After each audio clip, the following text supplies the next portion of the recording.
Halo Bray, kembali lagi di gaptek.id. Jadi di sebelah gua udah ada laptop dari HP lagi. Tapi kali ini kita nggak ngebahas laptop gaming ya. Kita ngebahas laptop non-gaming yang memang secara seri ini sebenarnya bukan kelas premiumnya dari HP.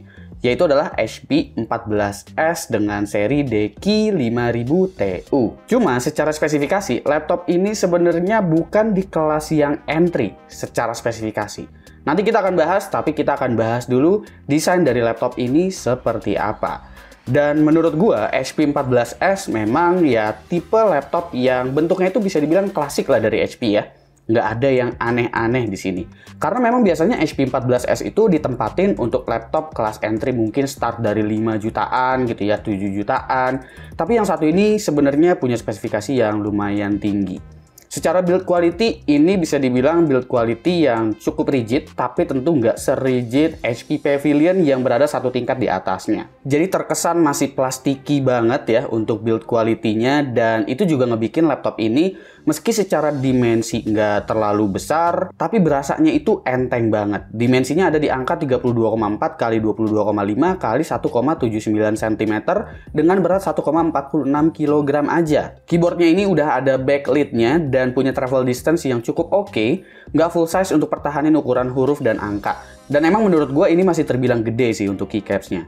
Touchpad-nya nggak sebegitunya besar, lebar sih iya, tapi nggak besar kayak Pavilion gitu, dan kualitasnya bisa dibilang oke. Secara build quality, gue bisa bilang bagian yang memang kayaknya agak berbeda itu ada di bagian keyboard dan juga touchpad-nya ya untuk si HP 14S, spesifik untuk seri yang satu ini. Tapi kalau kita bicara soal build quality bagian covernya, habis itu bagian cover luarnya, itu sebenarnya semuanya sama aja seperti HP 14S yang berada di harga 5 sampai dengan 7 jutaan itu. Untuk I/O-nya gue cukup seneng aja dengan kelengkapan I/O-nya. USB 2.0 udah ditinggalin di sini, SD card juga tersedia. Cuma agak disayangkan aja karena posisi USB Type A dan HDMI itu berada di sebelah kanan. Agak sedikit mengganggu aja gitu ketika kita mau nambahin mouse lagi. Lalu untuk layar di sini menggunakan panel IPS beresolusi Full HD dengan tingkat kecerahan 250 nits tapi masih 45% NTSC.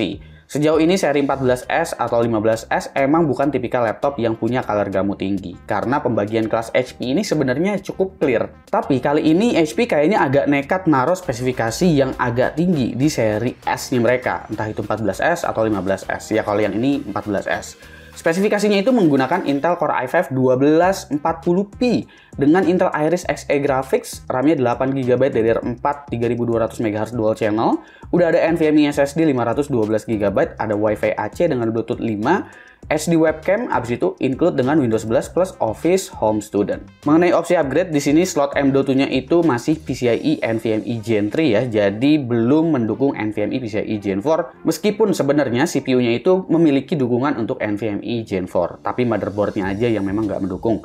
Untuk RAM-nya juga belum disolder, jadi kalian masih bisa upgrade lagi semisal dirasa 8GB dual channel itu kurang. Mau 16, mau 32, bisa. Baterainya punya kapasitas 41 Wh, mampu bertahan sekitar 7 jam lebih dengan pengujian video playback plus internet aktif. Ini gue agak bingung mau bilang irit atau enggak, karena power saving yang bisa dipakai di sini cuma dari Windows. Secara kapasitas baterai juga ini bisa dibilang kapasitas baterai yang kecil memang, tapi seharusnya masih bisa jauh lebih irit daripada itu, semisal ada konfigurasi atau profil power yang kita bisa setting lagi yang memang bisa dituning lagi by spesifik gitu ya dari utilities yang ada. Karena memang si HP 14S ini dia nggak punya pengaturan atau profile power gitu ya seperti di Omen Command Center gitu. Di sini ada semacam utilities yang namanya HP Support Assistant, tapi di sini gunanya untuk mendiagnosis saja gitu. Semisal ada trouble gitu, terus kita mau troubleshooting, itu bisa dilakuin di sini. Dan cuma ada sekedar monitor aja, tapi nggak ada profile power yang memang spesifik untuk ngetuning hardware-nya. Intel Core i5 1240p sendiri adalah tipe CPU yang sangat menarik menurut gue pribadi. Seri P ini bukan cuma TDP-nya yang direndahin ke 28 Watt, tapi secara konfigurasi, ini masih mirip dengan Core i5 12500H.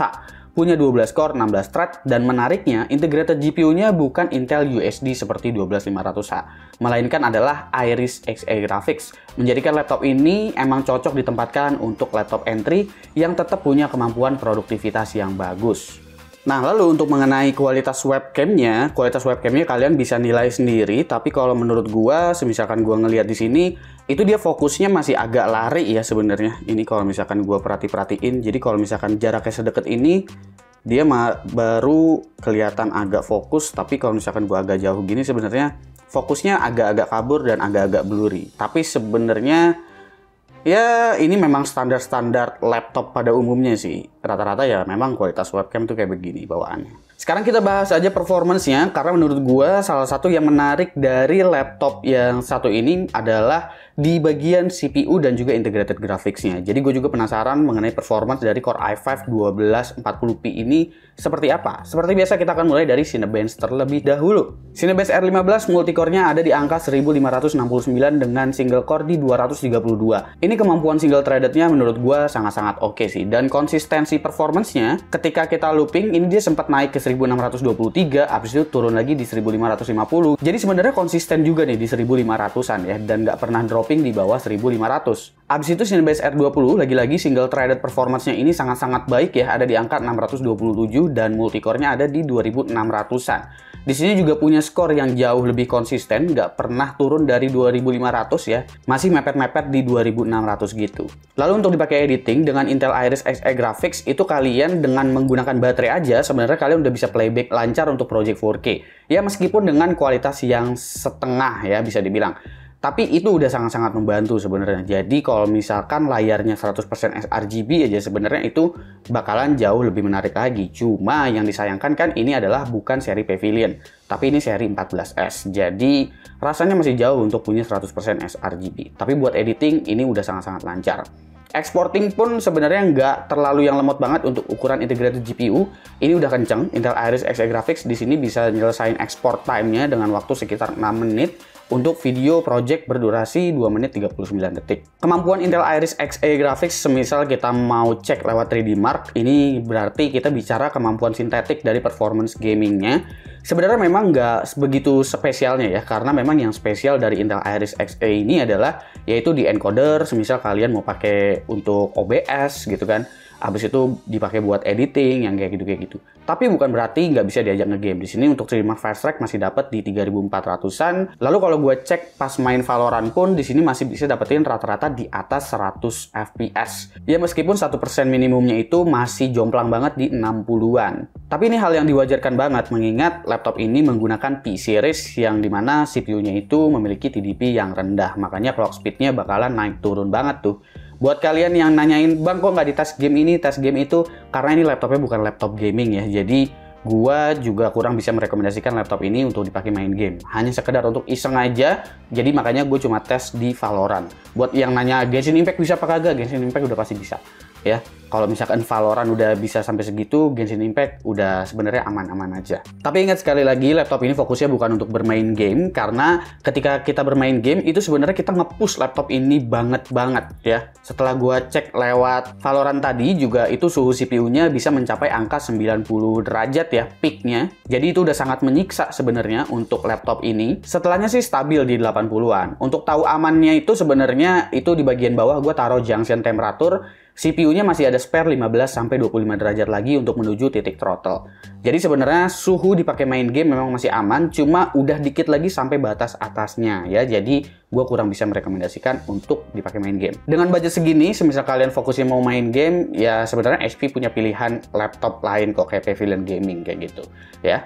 Nah untuk SSD-nya di sini gue happy aja karena gue jarang banget nih dapet vendornya itu atau OEM-nya itu dari SK Hynix. Udah lama nggak ngeliat SK Hynix.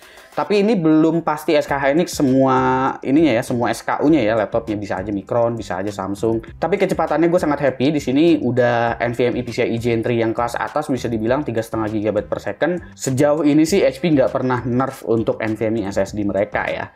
Jadi gue happy aja. Nah, bagaimana dengan harga dan juga kesimpulan untuk HP 14S DQ5000 TU ini? Untuk harga resminya dari HP itu ada di angka Rp10.499.000, garansi selama 2 tahun, itu termasuk Windows 11 dan juga Office Home Student. Tentunya kalau misalkan kalian nyari di marketplace, pastinya bakalan ada yang jual lebih murah lagi daripada harga yang tertera oleh HP. Atau kalian minimal bisa manfaatin cashback yang ada lah kalau di marketplace. Pastiin aja garasinya resmi seperti yang gue sebutin tadi ya kelengkapannya. Sejujurnya spesifikasi dari laptop ini sangatlah baik. Performance-nya pun sangat baik. Gue senang dengan Core i5 1240p ini. Performance-nya menjanjikan. Gue rasa juga bakalan bikin Ryzen 5U series ketar-ketir. Seperti biasa, konfigurasi HP juga cukup baik dengan ngasih dual channel memory dan NVMe yang bagus meski ini masih Gen 3. Gue cuma berharap aja di harga segini seenggaknya udah masuk di level Pavilion desainnya, yang dimana akan kelihatan lebih modern dan compact. Karena ya seri S ini identik dengan laptop yang entry level untuk HP, dan ekspektasi orang mungkin kalau lihat seri S ada di bawah 10 juta. Tapi kalau lu nggak bermasalah dengan desain laptopnya dan ngincer isinya aja, gue ngerasa ya ini fine-fine aja dan oke-oke aja. Jadi gue rasa segitu aja untuk HP 14S DQ 5000 TU ini. Ya paling enggak sekarang gue udah nggak penasaran lagi soal Core i5 1240p, ternyata performasinya menjanjikan juga. Siapa tahu HP bisa merealisasikan dan keluarin seri Pavilionnya dengan harga yang kalau bisa sih mirip-mirip dengan harga laptop ini. Komen di bawah menurut kalian gimana laptop yang satu ini, silahkan komen aja di bawah dan kasih pendapat kalian masing-masing. Jangan lupa like, share, dan subscribe jika video ini menarik buat kalian, follow sosial media gua. Kalau lu kepo sama apa yang ada di balik layar Gaptek, beli juga merchandise Gaptek kalau kalian ingin support Gaptek dengan cara lain. Ada beragam t-shirt di sana, silahkan cek link di deskripsi kalau emang kalian mau beli. Gue Suki dan seperti biasa, sampai jumpa di lain kesempatan.